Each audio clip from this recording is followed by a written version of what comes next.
Shri Venkateswara gold తాకట్టులో ఉన్న మీ బంగారాన్ని విడిపించి కొనబడును. అనేది జగన్ గారు ఏమన్నారంటే నెక్స్ట్ రాబోయే ఎన్నికల్లో మనమే వస్తాము అధికారంలోకి అని చెప్పేసి అన్నారు. రావచ్చు అనుకోవచ్చా? ఏంటి ప్రతి వాళ్ళు అదే చెప్తారు, మేమే అధికారంలోకి వస్తామని చెప్పకపోతే ఎవరు కార్యకర్తలు అనేటోళ్ళు ఎవరు ఉండరు. ప్రతి వాళ్ళు అదే చెప్తారు, నెక్స్ట్ మేమే వస్తాము, మేమే మంచి పరిపాలన అందిస్తాము. ఇంకేంటి ఏంటంటే వైఎస్ రాజశేఖర రెడ్డి ఒక విత్తనం వేసాడు, అది విషవృక్షమై ఇప్పుడు పెరిగేసి రాష్ట్రంలో అంతరించిపోయి ఇప్పుడు రప్ప రప్ప వరకు వచ్చింది. అది నేను ఏమంటారంటే ఆ రప్ప రప్పలు అవేని కాకుండా అయితే ఇప్పుడు ఒకటన్నా సినిమా గురించి ఆయన ఏమన్నారంటే ఓ సినిమా డైలాగు ఒక పోస్టర్గా పెట్టుకుంటే ఆయన తీసుకొని మీరు లోపల వేసారు. మరి అట్లాంటి సినిమా డైలాగులు మీరు ఎందుకు సినిమాలో వాడుతున్నారు? సెన్సార్కి వెళ్ళినప్పుడు కట్ చేయించుకోవాలి కదా, ఎందుకు కట్ చేయించుకోవట్లేదు అని చెప్పేసి కూడా ప్రశ్నించారు. దానికి ఏమంటారు? ఇది సినిమా కాబట్టి సెన్సార్ వాళ్ళు కట్ చేస్తారు. నిజ జీవితంలో ఏ సెన్సార్ ఉండదు కదా కట్ చేయడానికి. చీకట్లో కన్ను కొట్టినట్లు రప్ప రప్ప వేసుకుంటూ పోతే ఇప్పుడు బాబాయ్ని ఏ సెన్సార్లో కట్ చేద్దాం? బాబాయ్ అయితేనే ఏ సెన్సార్లో కట్ చేద్దాం చెప్పండి. ఇప్పుడు అమ్మను కోటికి ఏడ్చాడు, ఏ సెన్సార్లో కట్ చేద్దాం ఆ సీన్ను చెప్పండి? చెల్లుకు ఆస్తి ఏమని అంటున్నాడు, ఏ సెన్సార్లో కట్ చేద్దాం ఆస్తి వివాదాన్ని చెప్పండి? ఏ సెన్సార్లో కట్ చేద్దామో చెప్పండి. మీ ఒపీనియన్ నేను అడుగుతున్నా. సెన్సార్ అంటే సినిమాకు ఉంటుంది కాబట్టి ఏదైనా కట్ చేసేసి ఏదైనా చేసుకోవచ్చు. కానీ పోస్టర్ వాడినందుకు మీరు పోయి జైల్లో పెట్టిరు, అదేదో బయటికి రాకుండా డైలాగ్ మీరు అక్కడనే కట్ చేపిస్తే ఇక్కడ దాకా రాకపోవు కదా అనేసి అంటున్నారు. నేనేమంటున్నాను, సినిమాలో 100 చెప్తారు. సినిమాల్లో ఒక అమ్మాయిని ఒక విలన్ పోయి రేప్ చేస్తాడు, బయట కూడా అట్లనే చేస్తారా? సినిమాలు అంటున్నారు కదా, బయట కూడా అట్లనే రేప్ చేస్తారా?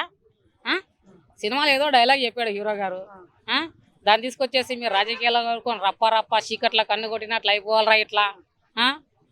మళ్ళీ బయటకు వచ్చేసి ఏం తెలియనట్లు ఏం జరిగిందని ఇట్లా బాబాయ్ని చంపేసేసి బయటకు వచ్చి ప్రెస్ మీట్లు ఇచ్చారు చూడు. ఒకసారి గొడ్డు పోట అని, తర్వాత గొడ్డల పోట అని, తర్వాత ఏదో పోట అని, అట్లా అవన్నీ ఏంటంటారంటే ఇప్పుడిప్పుడే బయటకు పడుతున్నాయి. ఓహో వీళ్ళు చేస్తారు రప్పరప్ప, తర్వాత బయటకు వచ్చేసి నార్మల్గా అడుగుతారు ఏమైందని వీళ్ళే అడుగుతారు అని చెప్పేసి ప్రజలకు ఇప్పుడు అర్థమవుతుంది.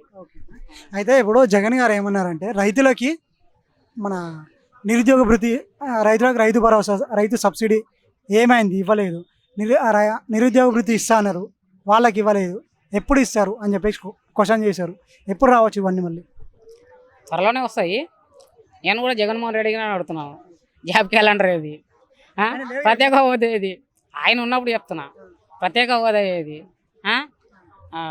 దాని పేరేంటి, వారంలో సిపిఎస్ రద్దు అంటే ఏది? ఇవన్నీ ఏవి? 25 మంది ఎంపీలను ఇవ్వండి, మెడలు వంచి తీసుకొస్తా అంటివి. ఇన్నిసార్లు పోతివి ఢిల్లీకి, ఒక్కసారి ఒక ప్రెస్ మీట్ వేడి చెప్పకపోతే, ఒక లైన్ చూసి చదవవు నువ్వు, ఒక మాట కనీసం చూసి చదవలేని ముఖ్యమంత్రి ఉండవు నువ్వు. చెప్పండి ఒక వార్డు కానీ ఒక లైన్ కానీ జగన్మోహన్ రెడ్డిని చూసి చదవకుండా చెప్పమన్నాను. ఇప్పుడు వాళ్ళు వచ్చేసి జాబ్ క్యాలెండర్ ఇవ్వలేదు అని చెప్పేసి వీళ్ళు ఏమీ ఇవ్వట్లేదు అనుకోవచ్చా? ఎట్లా వాళ్ళు ఇవ్వలేదు మేము కూడా ఇవ్వము అని చెప్పేసి చేస్తున్నారు అనుకోవచ్చు, అంతేనా? కూటమి రాగానే మెగా డిఎస్సి ఓపెన్ చేశారు కదన్నా, చేశారా లేదా చెప్పన్నా? మెగా డిఎస్సి చేశారు కదా, చేస్తున్నారు. ఇప్పుడు ఆగస్టు నుంచి కూడా మహిళలకు ఫ్రీ బస్ ఏదో పెడుతున్నారు. అమ్మఒడి మొన్న పడింది కదా, గ్యాస్ సిలిండర్ ఇస్తున్నారు కదా 3, ఇంకేం మళ్ళీ చేస్తున్నారు కదా. అన్నీ ఒకేసారి చెప్పాలని ఏం లేదు కదా. 5 సంవత్సరాలు ఉన్నాను. జగన్మోహన్ రెడ్డి కూడా చెప్పాడు కదా, రాగానే 3000 ఇస్తా అంటారు అన్నాడు, ఇవ్వలేడు కదా. దశల వారీగా చేశారు కదా, వీళ్ళు రాగానే 4000 ఇస్తామన్నారు కదా, ఇచ్చారు కదా. అదేమనమాట, వాళ్ళు చెప్పలేదు చెప్పారు. కాకపోతే ఈయన కొన్ని చేయలేడు, వీళ్ళు కూడా కొన్ని చేసుకుంటూ వస్తున్నారు. ఇంకా 4 సంవత్సరాల టైం ఉంది కదా, మొత్తం అవ్వలేదనుకో. నిజంగానే జగన్మోహన్ రెడ్డి అన్నట్లు అప్పుడు ఎలక్షన్స్ ముందు ఆయన పాదయాత్ర ఏదో చేస్తాడంట కదా, పాదాల మీద చేసే యాత్ర, ఆ యాత్ర చేసినప్పుడు ఇవన్నీ ప్రశ్నిస్తే బాగుంటుంది.